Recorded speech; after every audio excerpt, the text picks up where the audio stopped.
Hello class, I am Jessica Hamil and I'm a social work major here at MU. I would like to begin by introducing my presentation, which is titled Hurting is Flirting or Is It? One day during a discussion with a peer and a professor, we got on the topic of how at a young age men are told that aggressive behaviors are acceptable and women learn that those behaviors are okay. So I thought that that would make a really great research topic. So here we are. Three hypotheses I addressed during my research were men are socialized to be more aggressive than women, females are socialized to endure abuse from males, and males are socialized to believe their aggression is appropriate. In order to see if my hypotheses were supported, I needed to address the question of where male aggression is originating from in the first place. So 5 different areas my research focused on were experiences at home, group membership, media exposure, discipline for aggressive behaviors, and socialization of gender roles. First, I would like to start with experiences at home, and I found that they had a great impact on whether or not aggressive behaviors occurred. So if a child's parents were modeling aggressive behaviors, it's more likely that the child would follow suit with those behaviors.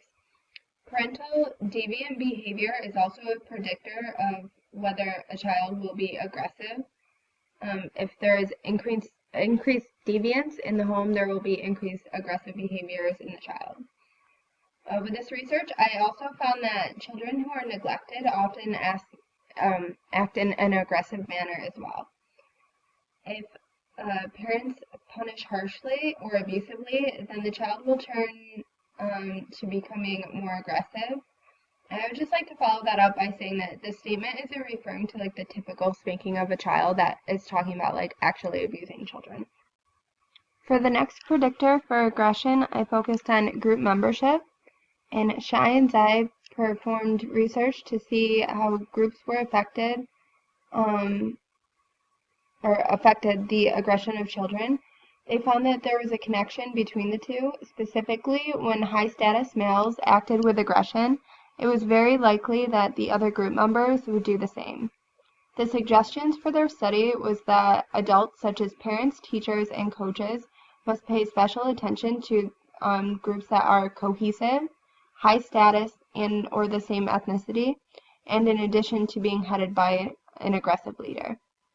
An example that I thought of was like for a football team, if their quarterback often acted in an aggressive manner and their teammates often seen this, they would in turn kind of follow suit and act aggressively themselves, because they'd be under the impression that like their leader thinks that those behaviors are acceptable.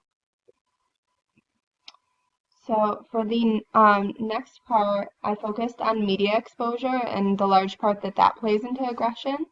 So it's kind of a large part, so I split it between 2 different parts, kid shows and then movies. So first I want to focus on the kid shows. According to Wood, female and male characters are depicted to have their own sets of characteristics or gender roles steadily across mainstream television. The roles that children often watch are internalized. So we've discussed this in class, like at length. Specifically, in this research, Wood found that male characters were shown to be the dominant sex, aggressors, and often rewarded for engaging in activities that showed their masculine accomplishments. And female characters, Wood found, were shown to be completely dependent on males, passive, and they had relationships and housework totally encompassing their everyday life. Some examples of this are like in the Smurfs, if you remember the character Smurfette. Even in the show, the Smurfs aren't supposed to be gendered, but Smurfette clearly is portrayed to be a female character. I mean, even her name is based on the fact that she's a female. Another example was from The Little Mermaid, how Ariel just kind of completely gives up her entire identity just to follow this man that she's in love with, and she will do anything, including just changing her whole being just to be with him. I think we've probably all heard about how MTV can, and like music videos and stuff, portrays women in a negative way, and how they just show them dancing provocatively and like only there for the pleasure of men. This all really ties in well with some of the videos that we've been looking at in this class specifically, that shows how a man is supposed to act and how a woman's supposed to act. To continue on to films, male dominance and sexual exploitation of women are large themes. They recreate limiting perceptions of what femininity and masculinity look like. These kinds of movies tell a story that to be feminine, you must be passive, and to be masculine, you must be aggressive. So, like for me, what I find most appalling is the way that rapes are portrayed within movies. They're often depicted kind of as like sexual encounters instead of being power motivated violations. And like I just think, like, what is this telling us about rape? It's just kind of sad.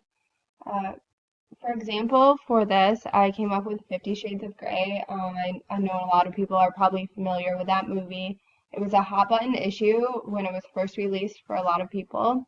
And when it first hit the box office, many feminists boycotted it because of the romanticized abuse within the film. But more than just the romanticized abuse, the main characters played stereotypes of male and females to such extremes. The lead male, his entire character was extremely aggressive in like all shapes and forms, and the lead female was extremely passive and allowed herself to just be dominated by the male character. So next, moving on from media, I wanted to shift my focus into parental discipline.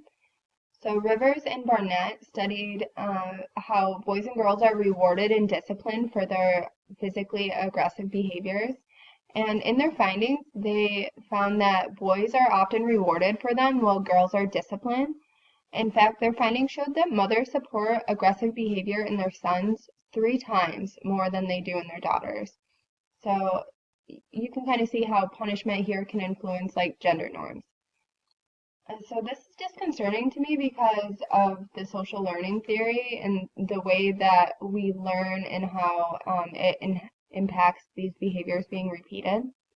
According to this theory, actions that are rewarded are likely to be repeated, whereas ones that are punished are not. So it really isn't surprising that following this theory, boys are more aggressive than girls since they're more likely to be rewarded for this type of behavior. So next I focused on the way that gender norms are socialized. We talked about this a lot in class. As a result of the stereotypes we place on each other, gender differences are produced, and the table to the right kind of just shows the different variations of stereotypes and what it's meant by being feminine and being masculine. For this, the adult males tend to model aggressive behaviors that they were socialized into having, and in turn, the boys who look up to them repeat it. So this cycle is kind of just reoccurring over and over. Rivers and Barnett also found during their study that young boys are more physically aggressive and engage in more risky behaviors. Through socialization, girls are taught that they should heal and not hurt. They're taught this by in the way of like when abusive situations occur, how they are dealt with. They're often kind of brushed off with oh, you'll be fine, don't let it bother you type of attitude. And so the way that aggression is reacted to also plays a very large part in this whole thing. The things that we say really matter when a situation is happening. For example, when we say, oh, he's mean to you because he likes you, we're really forming a connection in the girl's brain that we're saying that pain is equal to love. And this may be a reason why women often ignore red flags when they're presented with them in their relationships. They have normalized these types of behaviors instead of seeing them as abusive. So that also could be a reason why they stay with the abuser, because they think that this is what love's supposed to be like. Um, so saying statements such as he's mean to you because he likes you just really normalizes the abuse for girls, but not only that, it normalizes the abusing for boys as well. Schroeder suggests that parents are responsible for linking the aggressive behaviors to controlling instead of liking. So you want to tell your child, like, you know, he did this to you because he's trying to control you, not because he likes you. We also should avoid victim blaming at all costs. We hear about this a lot in like rape cases, but it also applies in like these kind of cases. You don't want to ask them questions such as like, what were you doing to make Bobby hit you? Because the reasoning why Bobby may have hit the girl doesn't really matter because the behavior wasn't justified to begin with. So asking that question it kind of says that you think that there are times that that behavior would have been acceptable.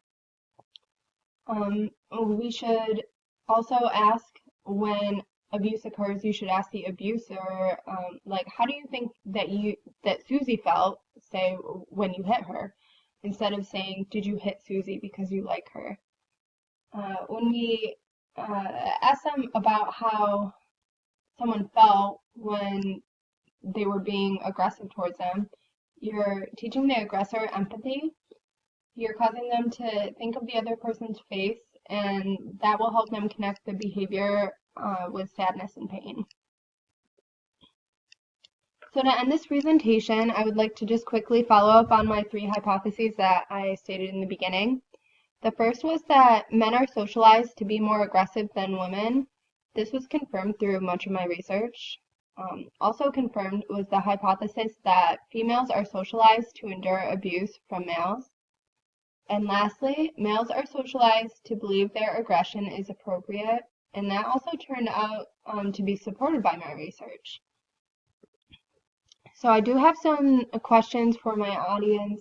The first question is, if your 8-year-old daughter was hit by a boy, what would your response be?